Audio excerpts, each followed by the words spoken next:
રહ્યા છો ગુજરાતની એક એવી ચેનલ કે જે તમારા શહેરના પળે પળના સમાચારો તમારા સુધી પહોંચાડે છે।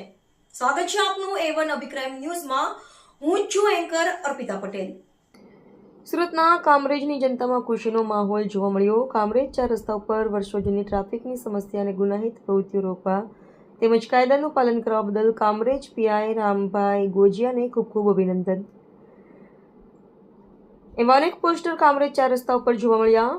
કામરેજ 4 રસ્તા ઉપર ઘણા વર્ષોથી ટ્રાફિક અને લુખ્ખા તત્વોથી લોકો પરેશાન થતા હતા, ત્યારે કામરેજના નવા પીઆઈ રામભાઈ ગોજિયા આવતાની સાથે જ લુખ્ખા અને આવરા તત્વો ઉપર સપાટો બોલાવ્યો અને જ્યારે કામરેજ 4 રસ્તા ઉપર ટ્રાફિકમાં એમ્બ્યુલન્સ ફસાયું હતું અને વિડીયો સોશિયલ મીડિયામાં વાયરલ થયો હતો અને વિડીયો પીઆઈએ જોતા જ કામરેજ 4 રસ્તા પર સપાટો બોલાવ્યો હતો અને પીઆઈને કામરેજમાં આવે તેને હજી આ 2 થી 3 મહિના થયા છે, ત્યારે 3 મહિનામાં કામરેજમાં આટલો સુધારો થતાં જ કામરેજની જનતાએ પોસ્ટર લગાવી તેમાં ખુશી વ્યક્ત કરી હતી અને પીઆઈ રામભાઈ ગોજિયાને પોસ્ટર દ્વારા અભિનંદન પાઠવ્યા હતા।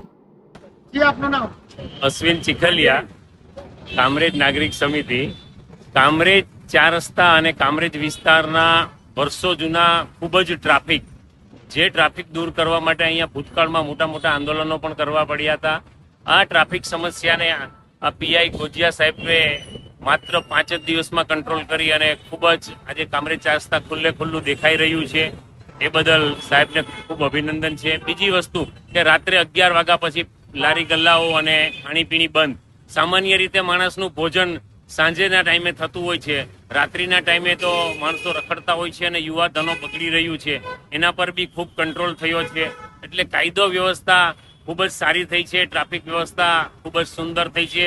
આવું ઘણા વર્ષો બાદ જોવામાં આવ્યું છે અને કામરેજની જનતા આનાથી ખૂબ ખુશ છે, જે બદલ પીઆઈ ગોજિયા સાહેબને ખૂબ ખૂબ અભિનંદન છે।